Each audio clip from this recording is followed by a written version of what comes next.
Well, hello, good evening, and welcome to the latest edition of Libero, the podcast about the most important of the least important things. As I think F. Scott Fitzgerald once said to his friend Gertrude Stein. Now, do you know what? I'd actually written impotent there, which I think might also work. So we're the most impotent of the least impotent things. So I don't know how that works.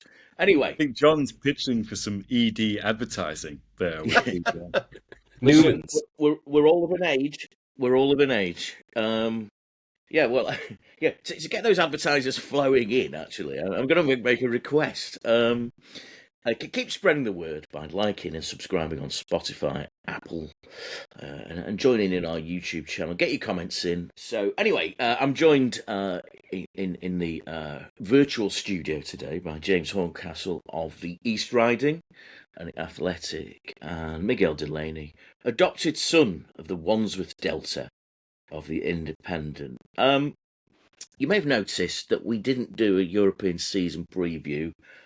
We got bogged down in all types of dryness, PSR, and so on. A bit more of which later. But in mind of the fact that most of it kicked off this weekend, apart from Spain, which obviously started the previous week, and with the Champions League draw to come later this week, we're going to try and discuss the lie of the land on the continent. But as ever, it's probably a good place to start is the Premier League. Some observations from there. Pep Guardiola, it's over for him. Thomas Frank, absolute genius. Graham Potter, oh dear. I was at Fulham v Man United. Further grinding of the gears. Miguel, I think you were.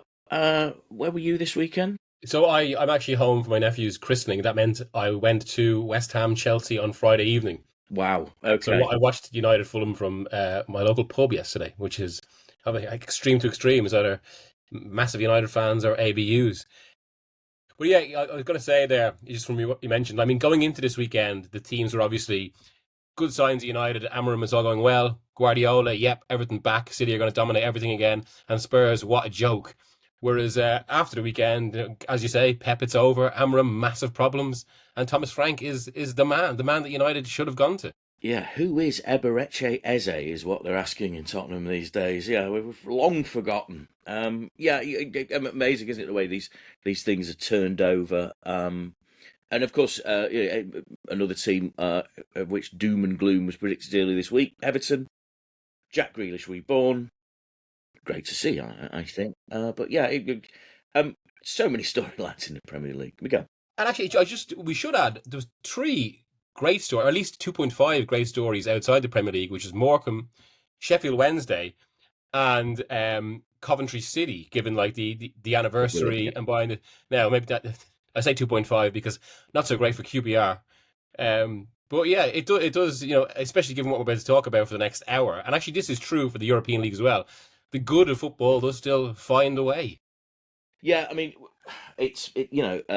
Frank Lampard's Coventry, as we're legally binded to call them, brilliant result, 7-1. We wanted 10. It didn't happen.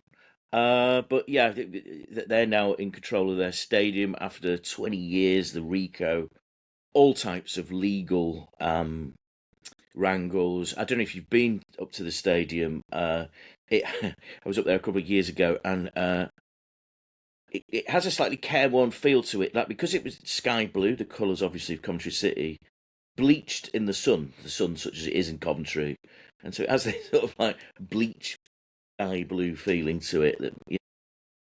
But it's also reasonably high tech. So yeah, good luck to Coventry. I am of an age that Coventry are an establishment top division club. I'd be interested to see if Frank can get them back. Mustafa Hadji. Use of Chippo, yeah. The Wednesday one was great as well, though, I have to say.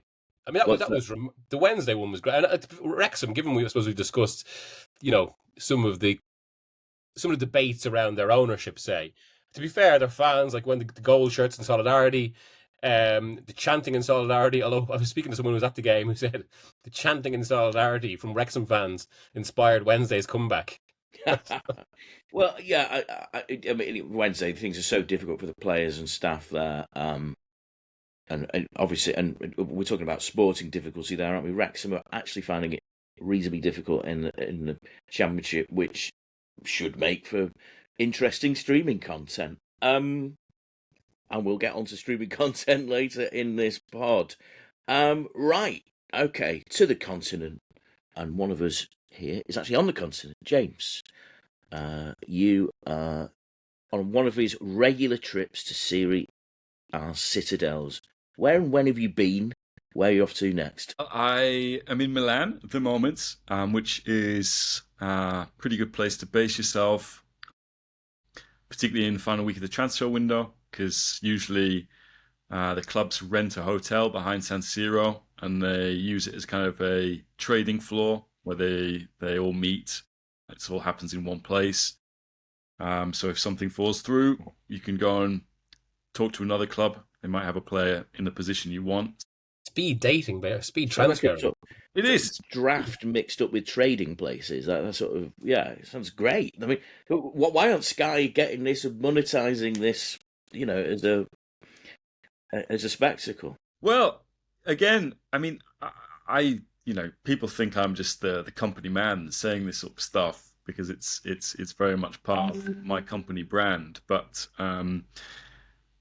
Serie A has invented so many things. It is responsible for like this kind of our obsession with the transfer market. They're really the first when it came up to come up with sort of transfer reporting as a kind of specialism. Fabrizio was basically born and raised by Gianluca Di Marzio, whose father was a sporting director and a coach back in the day. So he grew up around sporting directors and agents. They've had this thing where, as I mentioned, every deadline day they have a hotel. Yeah, that's been going on for decades now. I always remember Mino Raiola kind of coming out of the hotel foyer one time, ranting and raving about how the Wi-Fi had failed, it wasn't good enough, and basically it cost him a deal. So they moved the hotel.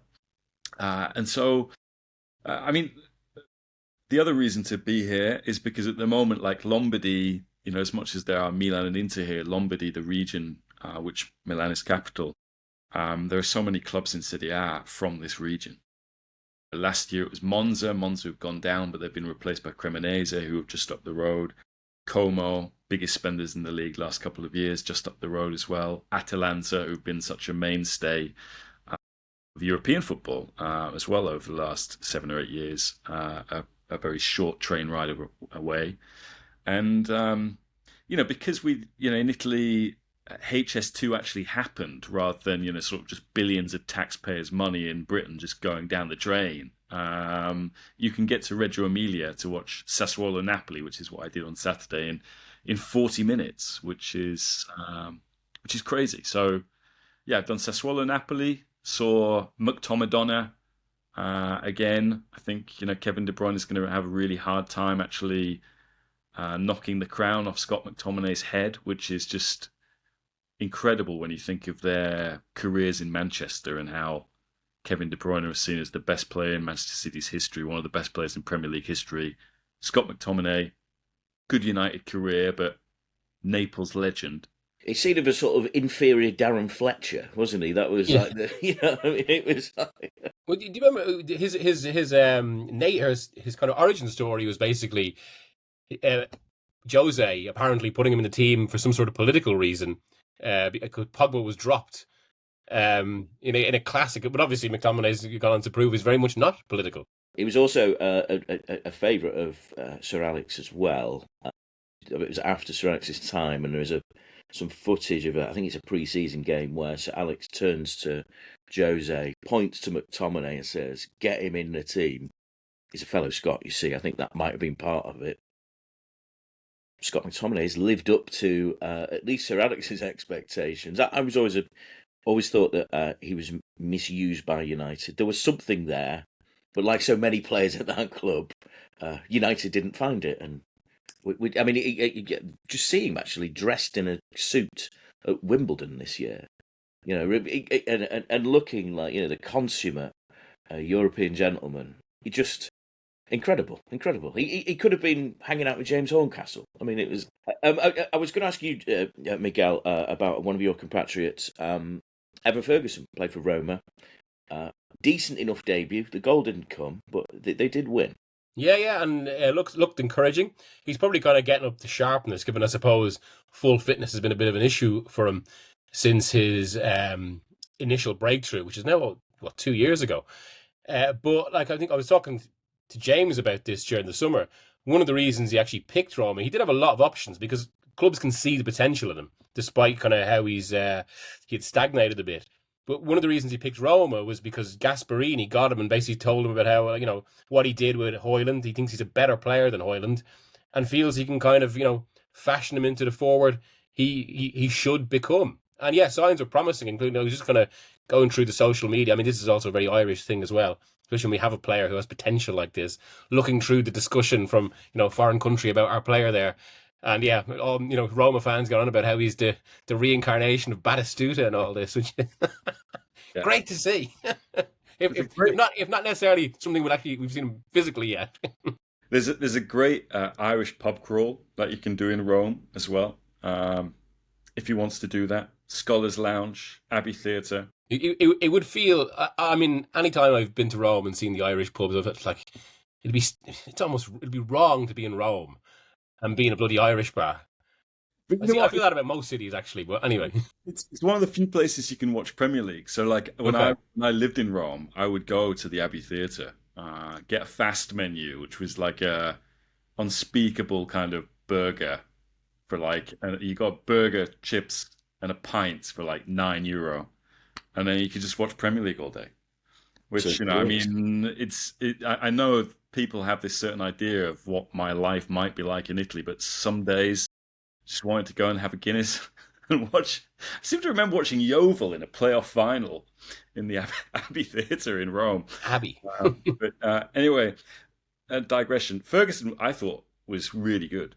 I watched the game. Our first 15 minutes had three very different chances, and was unlucky not to score. As Mig was alluding to there, Gasperini turned Højlund in the space of a year into a player that Man United were prepared to pay 70 million for. Last year, he had Matteo Retegui.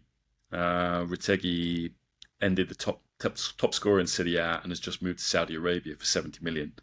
I mean, he couldn't be in better hands, Ferguson. So I think as long as he stays fit, and he started over the striker they signed for a lot of money last year, Artem Dovbyk.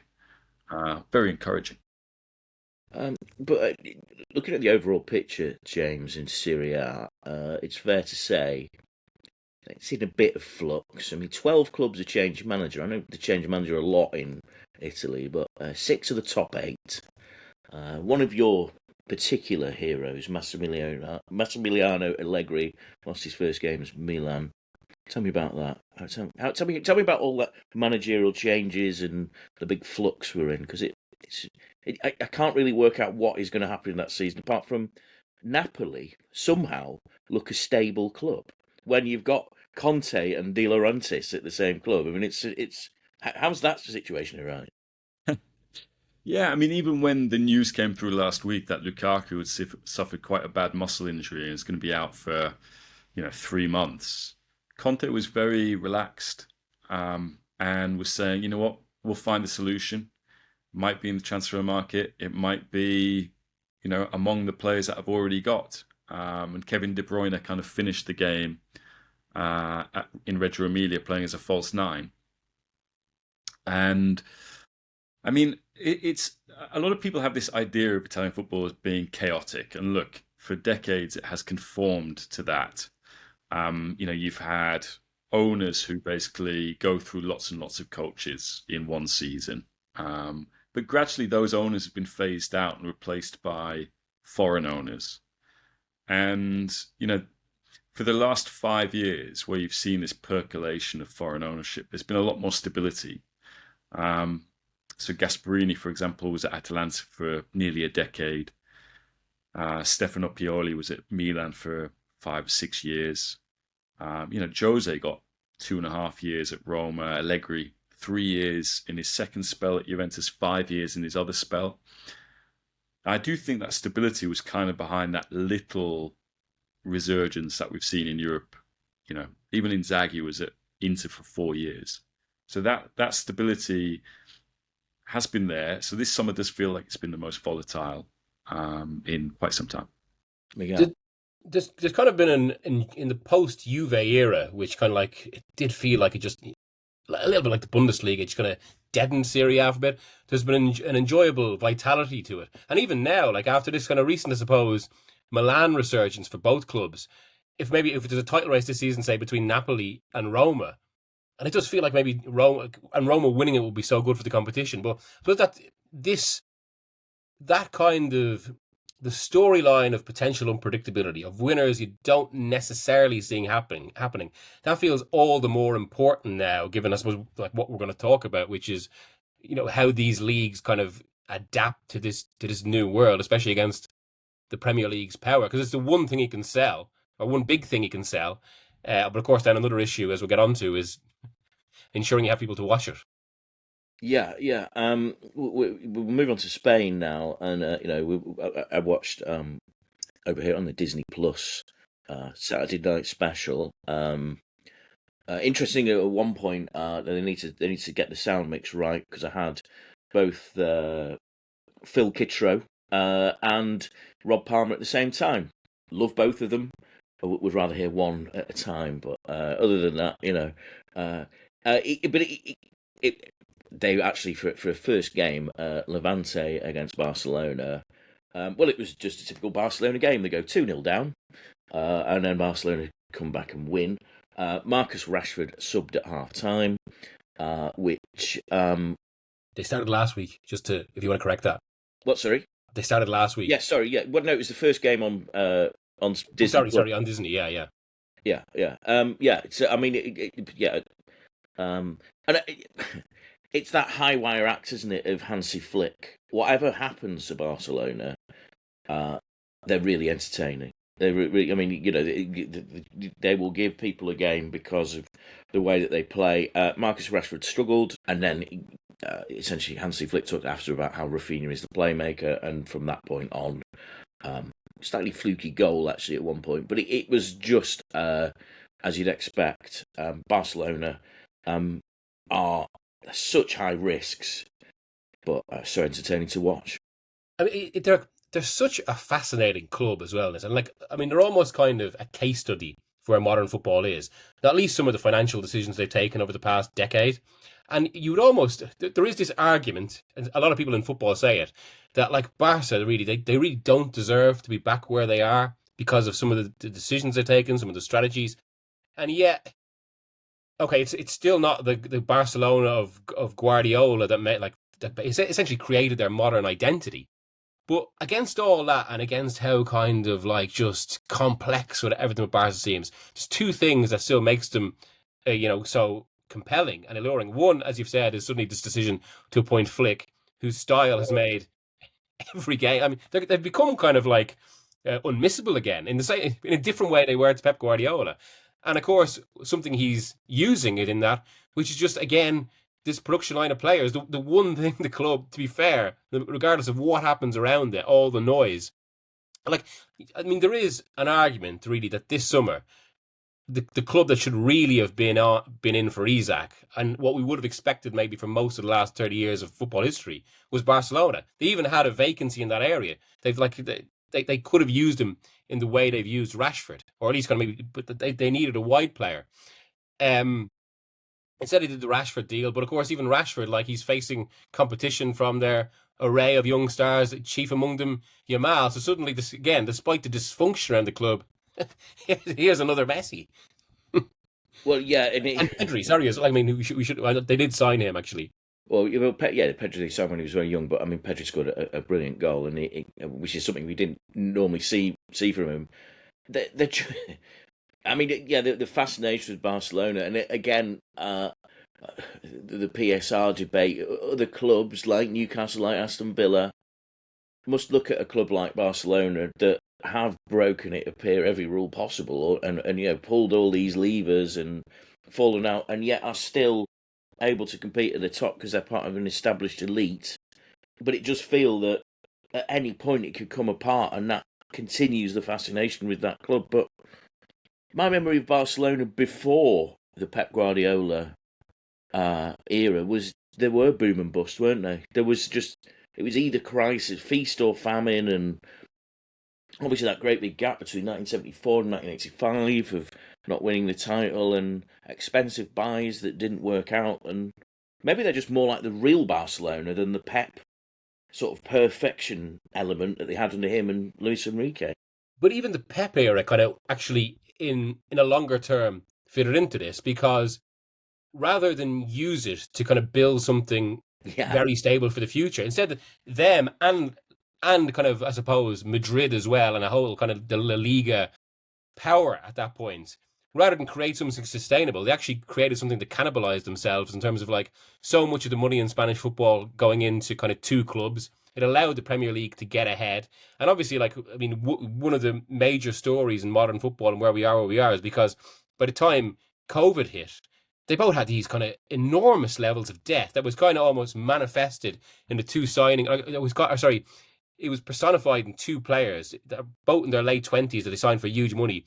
Griezmann to Barca and Eden Hazard to Real Madrid. Both excellent players in their own way, but their signings typified kind of the high point of that era that would cause, both clubs to have, to face big decisions in different ways that they are still sort of reckoning with a little bit, despite Madrid winning Champions Leagues recently.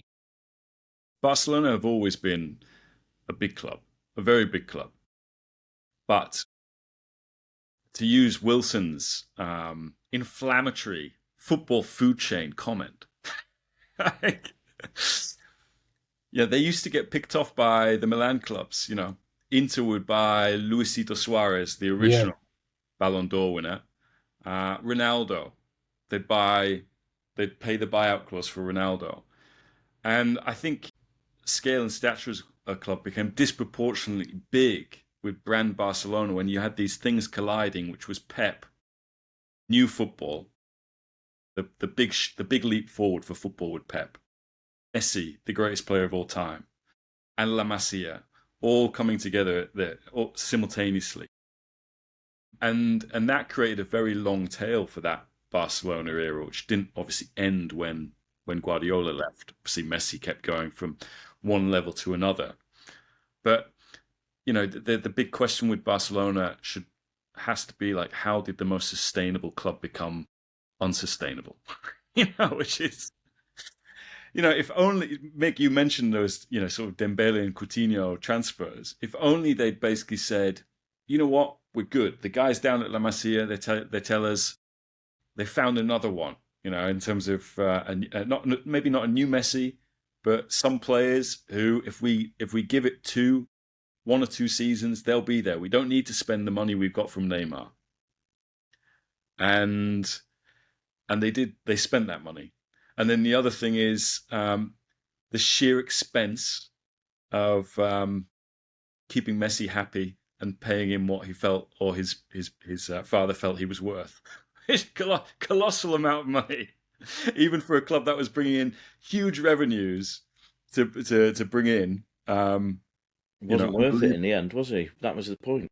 I think there's a really interesting thing there that ties in with this whole theme of the continent having to adapt to the Premier League. Obviously, on this very podcast, we discussed a lot how English football has an ownership issue, and that has kind of created problems for English football to have to deal with. Now, we would often, or I would at least, would point to kind of the panacea of fan ownership, which I think in most cases is good. And obviously, the two most famous fan ownerships in the world by distance are Real Madrid and Barcelona.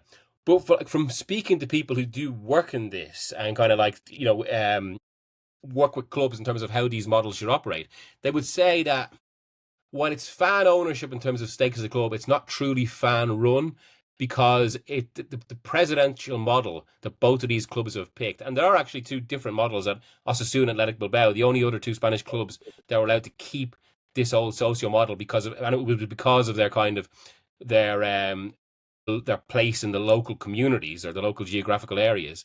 they've got kind of more. I mean, it's because they're not as big, I suppose, as well. They've got more kind of sustainable models. Whereas with Barca and Madrid, because everything is so driven towards the president, it's not true fan democracy. It becomes a form of populism, and hence you have decisions where presidents are thinking about their legacy or the next elections, that they kind of, well, we have to keep. I can't be the president who loses Messi. All that stuff sort of stuff feeds into it. And also you have the situation in Madrid where, even though it's still it's still fan ownership, where it's supposed to be an elected president, Florentino Perez is basically the fixture there until he decides when to go. Well, right down to the point that people are talking about how his successor is obviously going to be a business associate who worked with him on the Super League project. Yeah, I mean, it's talking of great expensive Real Madrid, Mbappe in the goals against Sidlo FC, Oviedo. Yeah, I mean, Trent on the bench, which must have caused great delight over on Merseyside. Yeah, I mean, Spanish football has come back to those two great big giants, hasn't it? And Atletico are the third way, the Lib Dems of Spanish football. Let's move on to the Bundesliga, where rather than two clubs, there's one club. Bayern Munich smash RB Leipzig, one of their previous pretenders. Bayer Leverkusen lose. Dortmund draw with St. Pauli, great game. And you're thinking, and I was chatting to a friend of ours who works in the Bundesliga, only we were laughing that the Bundesliga is over. It feels like the silver has been sold off to the Premier League this summer, the better players, and Spain as well. Obviously with Hansi Flick coaching over there, and of course in England, of course we had this new experience of streaming on Friday night. I was able to watch it in the company of the former Brent de Cesare on his channel, and it was an interesting watch. Enjoyed actually his comment that he didn't really know much about this, and it's all a learning experience. I wonder how the Bundesliga execs that sold this deal what they thought of that when they were watching. Just on that, because and what I'm about to say is relevant to it. The German results were so depressing this weekend, not just because Bayern thrashed one of their recent kind of title rivals, one of the recent top four sides, as all the others faltered, including Ten Hag's Leverkusen, but also because this is, when you speak to people around Europe and even in Germany, this is a Bayern that feels like it's at a kind of a 07-08 stage or 2017 stage, where they're not as lean and sharp and kind of vibrant as they were when they kind of won in 2013 or then won the Champions League again in 2020. They've been making kind of strange signings again. The identity and recruitment model doesn't seem as focused as it was. Hence kind of they've been, scrambling around a bit this summer. So that's obviously one issue, especially as the Bundesliga has its own self-sustainable culture, but I suppose we're talking about whether this league, and it is one of the great leagues, the German league, one of the big five. It should be producing a series of clubs that can compete at the top level of European football, that can compete with Premier League clubs, and instead they can't. And I know, like, James has especially experience of kind of dealing with this issue or discussing this issue. We'll say one of the solutions, obviously, my very simplistic response to all this, one of the reasons why these clubs aren't as strong as the Premier League is obviously because broadcasting money and interest around the world. And my solution was always to take, and I know Spain has been thinking about this a bit, you've almost go back to the 90s and take the kind of, if you can't initially get the same money, ensure you're in front of a lot of eyeballs. So that's sort of the benefit, say, that Serie A had on Channel 4 in the 1990s.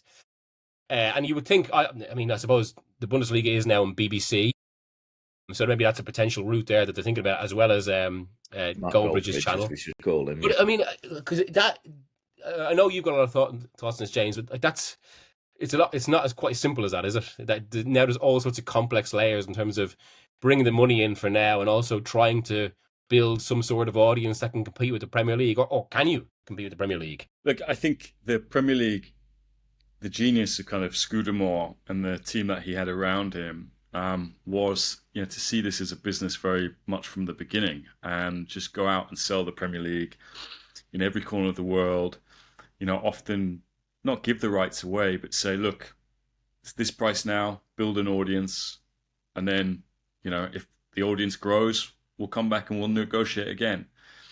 And, you can be in and, at a bar and the Premier League will be on. No other league will be on. That's the breadth that they have achieved with it.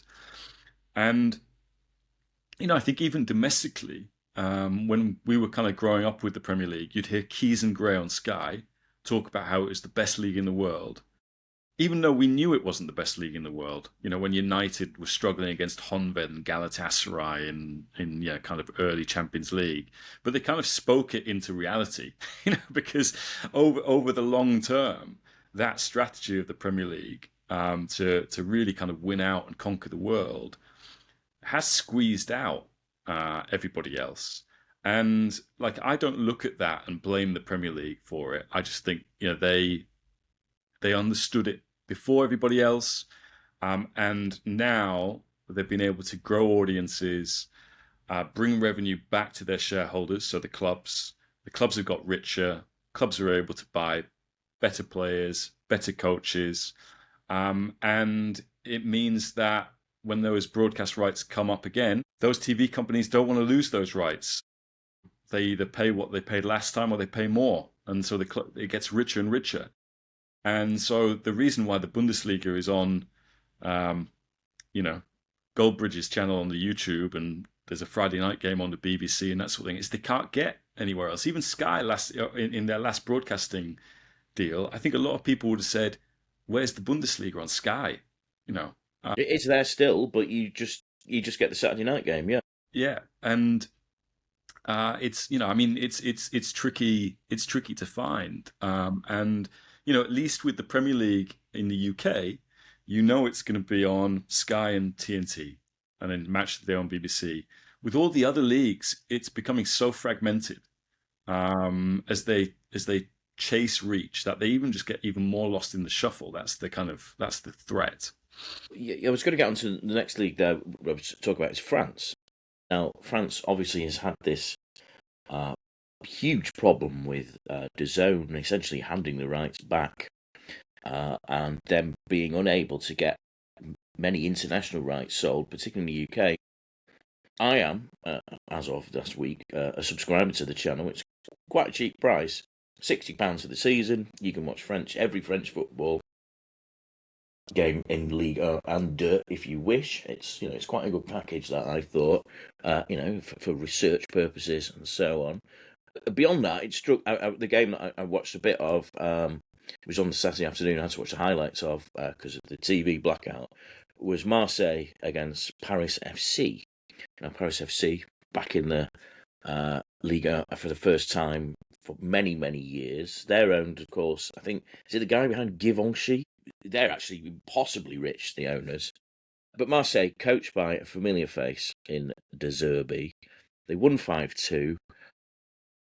And one of the things that struck me about this is the huge influence of English footballers in this Marseille squad, English football. So it's not so much that the Premier League is importing players; it's also exporting talent as well.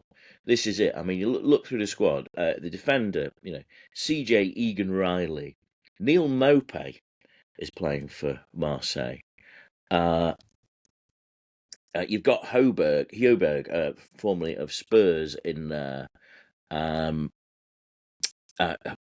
previously had Jonathan Rowe, who obviously has been sold to Bologna after that huge row with Adrien Rabiot. That De Zerbi, who described himself as a street fighter, said he'd never seen the like of. And they've got Pierre-Emerick Aubameyang. The Premier League, its tentacles have got into a club like Marseille. I mean, obviously they had Chris Waddle many years ago and Trevor Steven, but it just really struck me that influence is coming back as well as that influence is going into the English game. Miguel, isn't this a little bit of a mirror image, say, of when the excitement when Andrea Silenzi went to Forest from Torino in the mid-90s? Wow, a Serie A player in it. Brian Roy as well at the time, to be fair.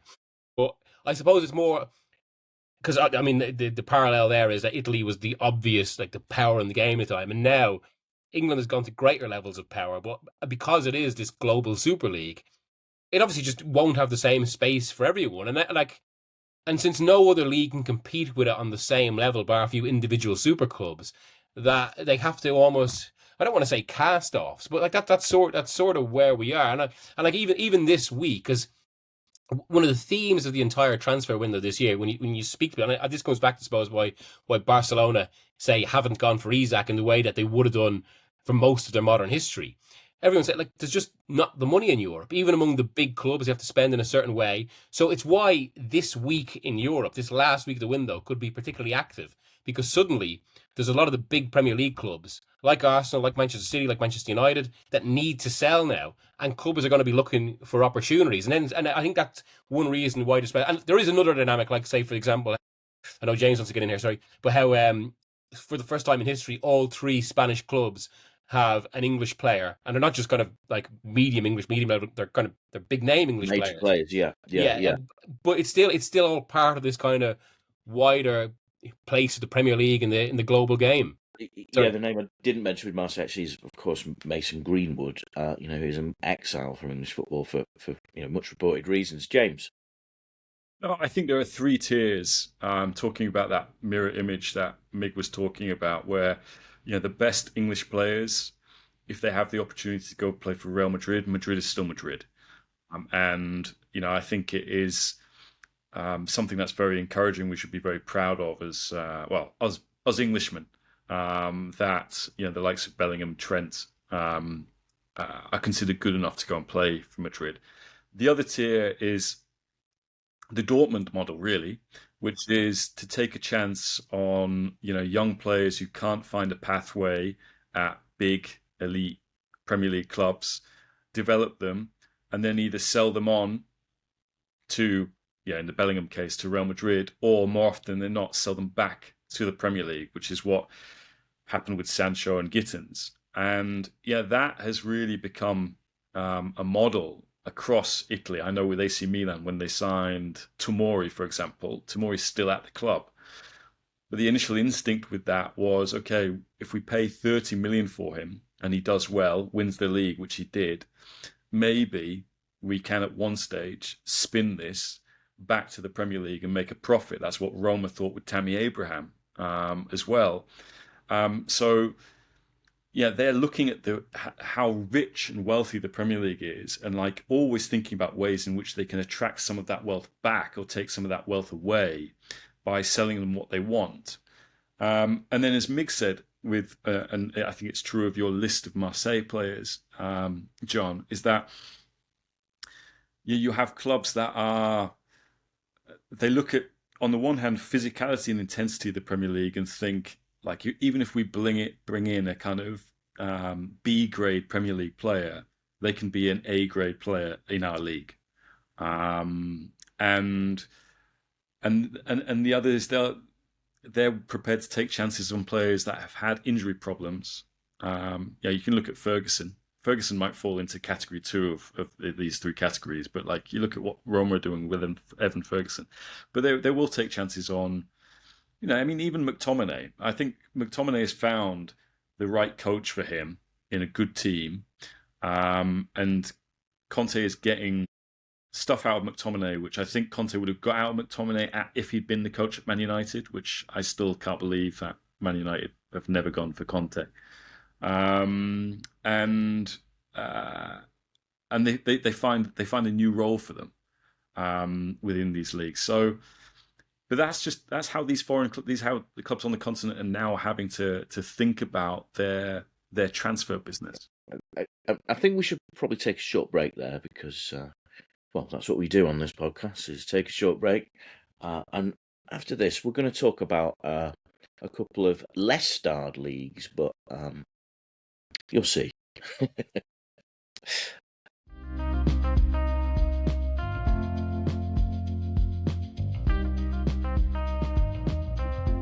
Welcome again to part 2 of Libero.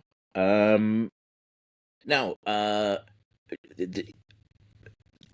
And I was watching even over my weekend of European football. I didn't actually go to football and did step out of the house, but I watched a bit of the Dutch league, which PSV were seemed like a very much work in progress. Mark Van Bommel's boy was playing for them, which makes me feel On the very wing old. as well, isn't he? But sorry, He's on the wing. He's not the kind of the yeah, he's not a midfield gripper. No, no, yeah, no, he's the not. Mark Van destroyer of Bommel. Iniesta as he was in the 2010 World Cup final. Mark Van Bommel Oh yeah, has the Daniel Maldini was playing for Atalanta yesterday, and Daniel Maldini is a number 10. That feels wrong. I mean, He's I not. wish him all the best, but come on, that's not the family business. Yeah, come on. Well, Brendan Johnson is a speedy winger, and his dad was more a sort of centre forward. So Yeah. it does happen. And like the same, Harvey Barnes, Paul Barnes was you more of a sort of up and at him centre forward. So yeah, but to the manner born, some of these lads, aren't they? Yeah, I was watching that, and then last week I watched Rangers struggle terribly with FC Bruges, as we used to call them, and it appears to me. And Brugge did very well in the Champions League last season. And it's something that you see, and a figure we've mentioned quite a lot on this pod. Tony Bloom owns Saint-Gilloise in Belgium. Has Belgium superseded the Netherlands as this kernel of talent, Miguel? What are you hearing? Yeah, if you speak to agents and like recruitment of clubs, they think Belgium has stepped ahead. It's now developing a really high level of players, and it's also the league itself is a good grounding for players, as you say, with some upwardly mobile clubs. And I think there's one thing there that kind of ties a lot of this discussion together, really, where because everything we're talking about here, I suppose, right down to say, the decisions clubs make as regards recruitment, clubs like Marseille, it's essentially dealing with trickle down economics and this system that European football has chosen. And again, like to come back to James's point there about the Premier League, like you can't blame the Premier League for doing what it did. But the other side of that is the Premier League is still a problem for the rest of football because it just consumes so much in kind of a football economy that's geared towards kind of endless concentration. And as a consequence, endless cannibalization. Well, maybe not endless, but cannibalization to a point. So within that, I think you've got leagues like the Eredivisie and SPL, and as much as some clubs within them try to take progressive decisions, as much as some figures within those leagues try to take progressive decisions, there's still this sense of, naturally enough to be fair, pining for what they used to be. And let's not forget, Rangers were actually influential in the, or figures at Rangers were influential in the creation of the Champions League in the early 90s. And like that is one of these classic morality tales. You can say the same of Milan. I mean, given Berlusconi was so key in that. Whereas Belgium, that didn't have the same history, really. What they had one club in the Champions League final, which is Brugge in 1978 against Liverpool. They didn't have the history, and it's like they've been able to adapt their modern role a bit more. And you could almost say the same of Brighton as another example, a club that has adapted to modern realities and hence have been able to build from a clean slate that's allowed them to kind of make greater progress than leagues with other powers because there's not the same kind of historic expectation there. Yeah, when I spent a bit of time in the Netherlands quite recently, it appears that Dutch football has almost like turned in on itself. Like they decided to concentrate on Dutch football culture and what happens in the Dutch league, and they used to players leaving and so on and so forth. But it's its own entity, and you'll actually struggle, apart from your Irish bars, to watch English Premier League in Holland because they're not that interested in it. It's their deal. Which is reflected actually sometimes in Sweden and Norway, which is we'll concentrate our own thing. It's what we do. It's this idea that the Premier League is on in every bar in the world. It's not true. If you go to these countries again, in Germany, you'll struggle to see the Premier League in a lot of places, but it's more the dominant power it has over the rest of football. James, yeah. Look, I mean, I think we have got used to talking about the top 5 leagues. And we shouldn't talk about the top 5 leagues. We should basically confine that term to the bin. Because there is one league, which is the Premier League, and then there are some top clubs. Okay, and those top clubs outside the Premier League find it more and more difficult to compete with teams that are in the Premier League. Because if the team that finishes bottom in the Premier League makes more in domestic and foreign TV money than the top teams in the Bundesliga, in La Liga, and in Serie A, let alone the other leagues that we're talking about, Holland, Belgium, Scotland, Portugal, then there's no point to that argument. I always remember the Italian clubs got knocked out really early in the Champions League a few years ago. And so I ended up following Liverpool when they got to the final in Paris against Real Madrid. And I remember going to Lisbon to watch Liverpool play Benfica. And there were a couple of British press pack next to me. And they watched Benfica and they were like, God, these lads aren't up to much, are they? They're crap. They're rubbish. And I was like, well, they're not.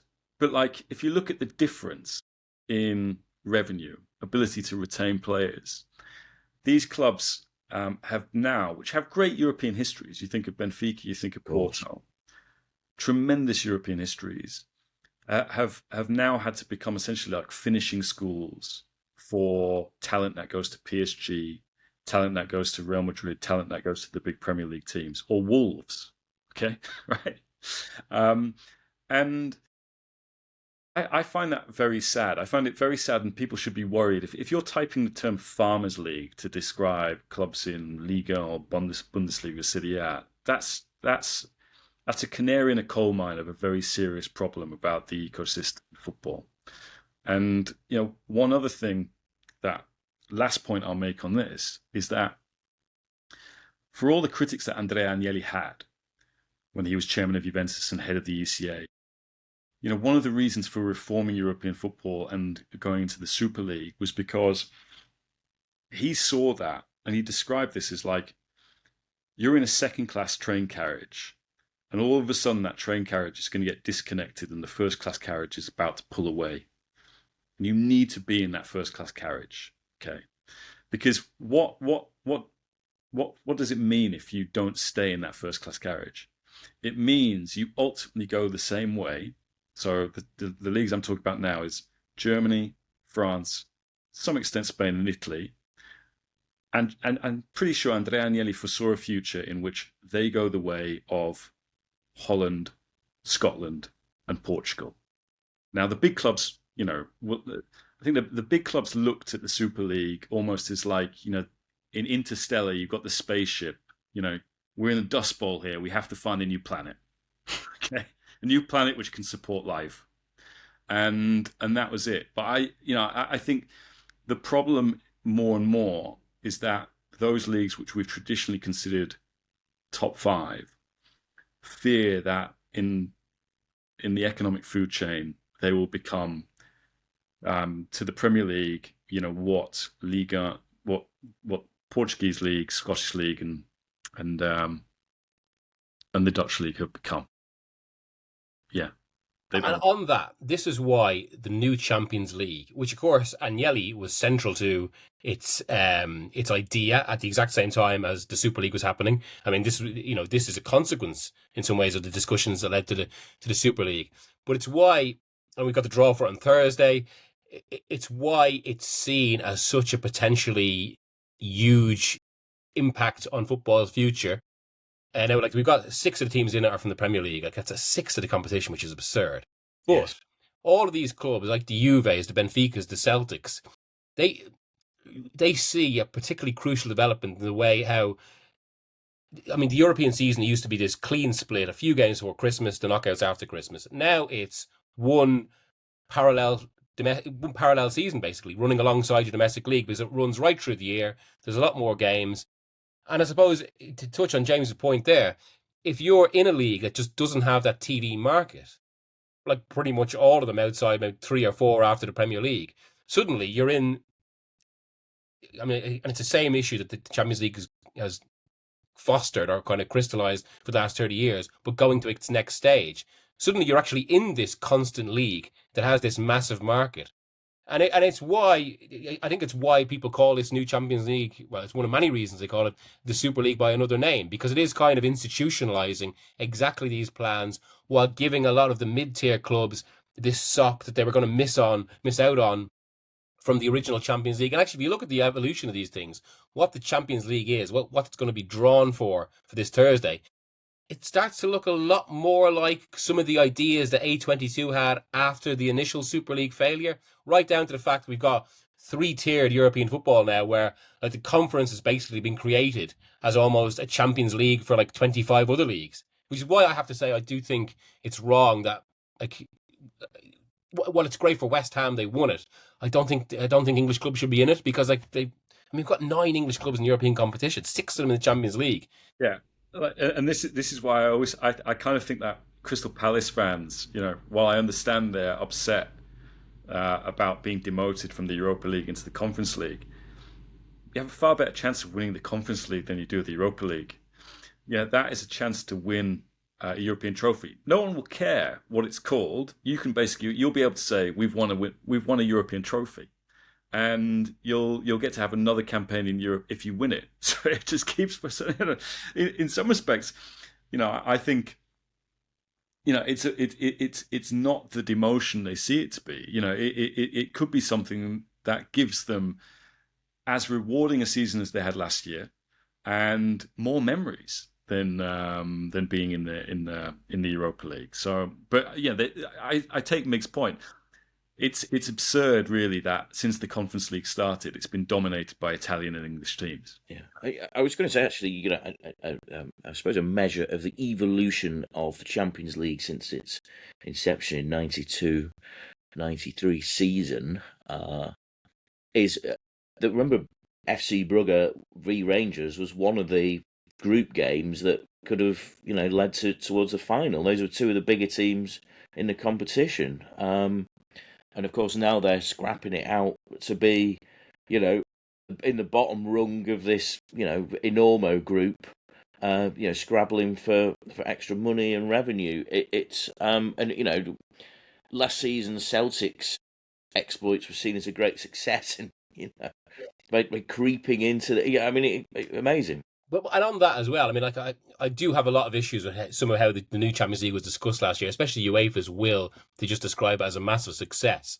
But from speaking to people who work at some of the kind of other European clubs, one of the reasons they like it as well is because they all see the Premier League as the most competitively intense, and obviously England has a League Cup as well. So that what an expanded Champions League group stage does is basically sort of debilitates English clubs. It does kind of, it's almost kind of a balancing factor in that it adds to their fixture congestion. But you can look at an obvious example of that, and an obvious more problematic development maybe. So last season, the season before last, Arsenal had something like 3 or 4 games in January. Last season it was 11. And what's been solution now this summer? Well, suddenly Arsenal have one, like they've got almost right now what people would joke about the Chelsea dressing room. It's like, I've been speaking to people who've been at the Arsenal training ground and talking about players having to work on all sorts of different pitches because the squad is so stacked, and that's going to be the solution now to this. It's like it's almost like football. Like, we can get into all sorts of bigger issues here, right up to the leadership of UEFA, as well as the increasingly influential role of the European Club Association and all this. But like kind of the actual direction of the game and how it never feels like football is actually on top of its own problems, and hence it keeps creating temporary solutions to a hardwired problem that just leads off to another problem in another direction. And hence we've seen this, which is just the endless concentration of wealth in football, that we're talking about all these issues and good storylines in Europe, but storylines that we kind of were hopeful for rather than that are part of the kind of sustained package of European football that's been the case for like 8 decades or more. Well, talking of football finance, to close out a discussion we had last week, James wasn't present, not guilty in this particular podcast that received considerable response, sometimes not directly, but I was interested to watch Match of the Day in my great weekend of watching football on television, was Micah Richards and Alan Shearer speaking out against PSR. Aston Villa Aston Villa's struggles with being unable to add players, Alan Shearer adding his Hapeneth involved in that. It doesn't sit right with Micah Richards, Manchester City ambassador, and it appears that one of the things is when we discussed PSL last week, we never said the system was perfect. We said there was a lot of imperfections with it. Tarek in particular said, that they needed to make it something that legal eagles and accountancy experts cannot get round. That's what we were talking about. And the system isn't right. And I do have a certain amount of sympathy for the Villa fans. But cast back 10 years ago, Randy Lerner left the club in a terrible mess and sold them to a Chinese businessman who didn't have the money. And this is what can happen, right? This is what happens in football. And it's the short-term memory and the thirst for success, in inverted commas, and more money just appears to be waved through, and nobody is coming out from the actual bodies that push these laws and rules in to speak about why the laws are there, do they, Miguel? Yeah, I mean, this is my issue with this debate. And again, you're absolutely right. No, we didn't call the system perfect. And I think, yeah, I did see Kieran Maguire responded to Rory's piece in The Observer, which I suppose obviously mirrors a lot of our discussion of what the piece was. The system isn't perfect. It's more, I think, one of the, and I brought this up a lot, it's the way the direction of the debate goes. I do think the Premier League's regulations could be firmed up, as from speaking to people who've worked at both levels. They're nowhere near as clear or work as well as UEFA's, and that's illustrated in the fact that the Premier League is currently struggling to vote through the SCR rules, squad cost ratio rules, that would mimic UEFA's rules, and that's a question of Premier League governance, but not the rules. It's just, I mean, because it feels with this whole discussion, so much of it now is being driven through the specific examples of, say, Villa and Newcastle. You can't run a game based on specific individual examples. And also, Villa, one of the reasons they're here is because they were willing to spend close to 100% of their revenue on wages.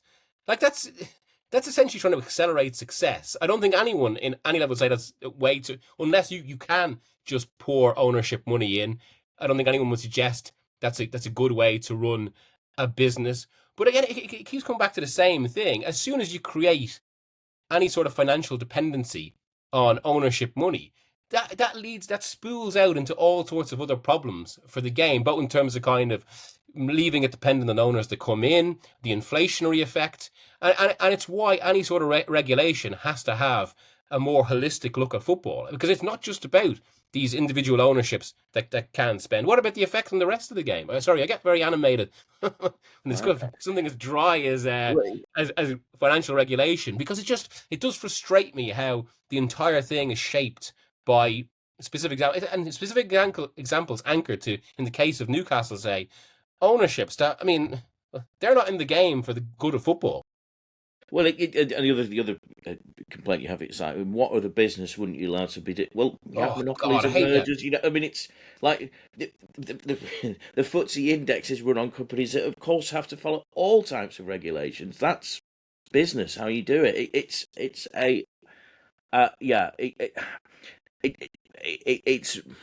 some of it's deliberate. Some of it is, and Alan Shearer and Micah Richards have been in the game a long time. They should probably have a look at the rule book and consider Sheffield Wednesday, Morecambe, Macclesfield, Bury.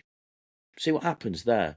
Think about what happened to Aston Villa nearly. What would have happened if Mike Ashley had just, cut away Newcastle and let it go? It's a subject, again, it's dry, but you cannot get passionate about it. I had a former colleague at a newspaper in Ireland who was complaining to me, I think, about how depressing that discussion was. It pointed out it generated more debate than I think any podcast we've had so far, has it? I think probably the two kind of twin PSR linked episodes. Yeah, I mean, some people do agree, some others don't, and as ever in football, self-interest rules, as it does. I think we've established across Europe as well, but the self-interest is shadowed by the Premier League and its influence. I mean, because on that one, it's probably one we should get to on a bigger pod before, but like I think you've referenced, James, how England's now seeing essentially the sort of the modern version of problems that Italy has had for years, right down to the debate. Yeah, I mean it's kind of late stage capitalist Premier League. Feels very much like late '90s, early 2000s Serie A, where yeah, that league reached such a peak, not only in competitiveness but in kind of spending and trying to sort of outdo each other. That it led to all sorts of financial chicanery, which for a long time you always got the impression that the Premier League was we're better than that, we're superior. But as we've seen with these swap deals that have been happening, June 30th, hotels sold from one company to another company within the same club, all the kind of lip service paid to the women's game, and then you look at how the women's game is being used as well in order to benefit kind of the books. To the point where I know some Italian execs who've come to work in the Premier League, and they're beginning to like, wow, we're not even this creative. and I think to come back to the PSR debate, I think if that's the reaction of some people, that's a problem. And obviously the Premier League is wrestling with it. It's having a reckoning with it, be it in some of the disputes that it has with its clubs, with the independent regulator. But I think the game that we love, the league, the Premier League is now in a. The thing is, its business foundations are so strong here. Be it because of how well it's been sold around the world, that and being able to fall back on those TV rights. That's something that Italy never really had, because Italy's success through the 80s and 90s was the satellite model that kind of Silvio Berlusconi pioneered, the competition within that satellite model. So you had different streaming services. It wasn't just a case of like, Sky versus Setanta, ESPN and BT. It was, lots. It was Mediaset, Stream, Telepiù, all these kind of things. And the clubs would negotiate their TV deals on an individual basis rather than a collective basis, and TV revenue was what fueled spending, as well as shareholders. Basically Berlusconi, Moratti basically saying, okay, we want to sign a Ballon d'Or player, there's the check. And when they had to collectively bargain those TV rights, all of a sudden you realize, oh right, what are we doing? What else are we doing as a business? Stadium, that's owned by the council. Commercial merchandising, no, not been doing much of that because we've never really had to do it. And the league spiraled and kind of declined and wasn't able to cope with some of these problems that the Premier League is better able to face, even though both leagues are basically facing an issue, which is we've got to find a way to spend more money. Well, I think James, we should end it there and say and conclude with the fact that there will always need to be more money in football. That's something we can all agree on, I think, whatever side of the argument you're on. But thank you, James, for your insight. Thank you, Miguel. Thank you, producer Tom. Get in touch with us via the email, which is listed in the description. Like, subscribe, tell your friends, all the rest of it. Thanks for joining us on Libero once again. Cheers.